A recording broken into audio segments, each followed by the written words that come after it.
اعوذ باللہ من الشیطان الرجیم بسم اللہ الرحمن الرحیم۔ اب یہ جو بقیہ 3 رکوع ہیں 21ویں پارے میں آ رہے ہیں، یہ جیسا کہ میں نے عرض کیا اس میں 2 لڑیاں ہیں بٹی ہوئی۔ ایک لڑی ہے خطاب اہل ایمان سے،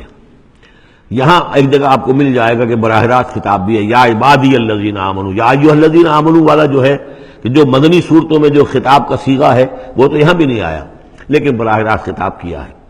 لیکن یہ کہ اگر گنتی کریں گے تو کچھ 10 احکام اور دیے گئے ہیں ان لوگوں کو جو دین کے لیے کسی محنت کے اندر جد و جہد میں، اس کو غالب کرنے کی کسی کوشش میں، اس کی تحریک میں، اس کی دعوت میں لگے ہوئے ہوں، اور اس میں ان کے لیے مصائب ہوں، مشکلات ہوں، تکالیف ہوں، پریشانیاں ہوں، تو ان کے لیے کیا ہدایات ہیں۔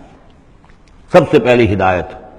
100 ہدایتوں کی ایک ہدایت، اتل ما اوحی الیک من الکتاب، تلاوت کرتے رہا کرو اس سے